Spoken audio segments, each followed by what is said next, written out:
Okay, so next we have Mockery, who's a scientist who has written numerous reports about air quality and the effects of air quality on children's and adults' lungs. Here we go. Thanks, Chin. Thanks, Casper. Taken so many photographs, I can't find my actual tool. Close enough? Can you hear me? So, firstly, thank you, Casper and Donica, for inviting me to speak.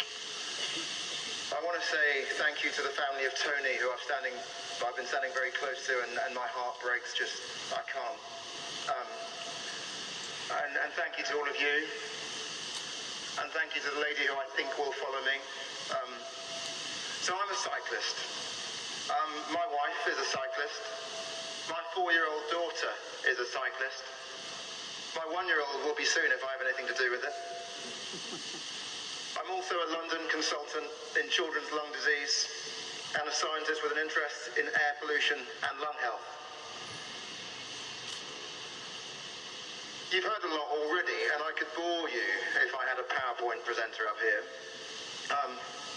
But there's ample evidence that air pollution damages the lungs, particularly those of children. It stunts the growth of their lungs. But even when you're an established adult, if you move from a high pollution area to a low pollution area, the natural drop in your lung function is arrested.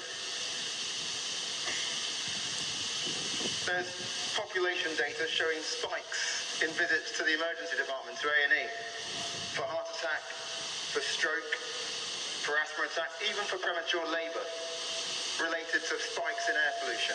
That's not made up, that's real. It actually costs you money. It's remarkable. You've heard that tens of thousands of us die early every year due to air pollution. 5 years ago, I published a scientific paper showing high levels of carbon particulate pollution in the lungs of London's cyclists and runners, people that commute like I do every day through this city, compared with non-cyclists. I had the temerity to suggest that you modify the timing and route of your journey to limit your exposure, in much the way that you do to avoid getting hit by a bus. I myself moved out of London that year so that my children could grow up able to run, cycle, breathe freely. I was vilified. We're an angry bunch, us cyclists. Something about constant persecution, I imagine.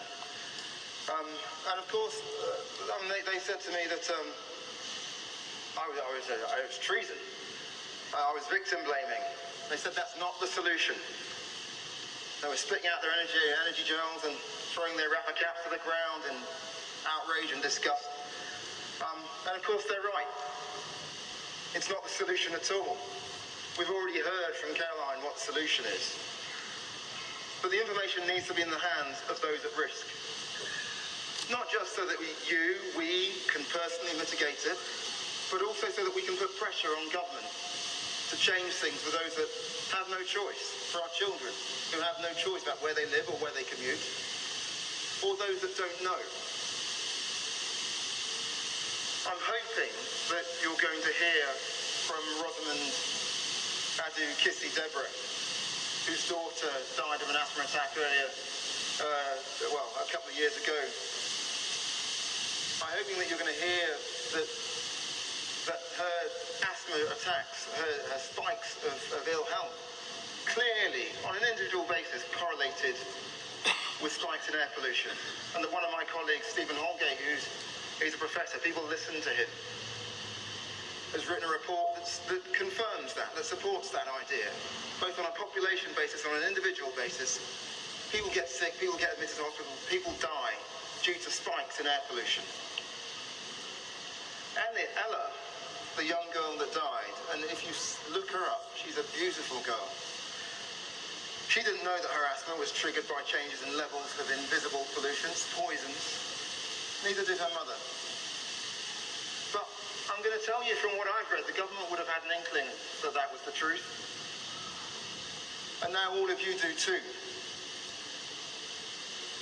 I'm hoping that that's part of why you're here. to demand that the government invest, as Casper has stated, $3 billion a year in cycling infrastructure, that they reverse the freeze on fuel duty. Both measures that will promote a modal shift in transport habits, a drop in air pollution, and a chance that a tragedy like Ella's will never happen again. Thank you for listening to me. Take care.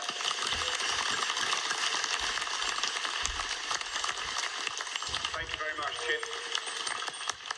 Okay, we're going to have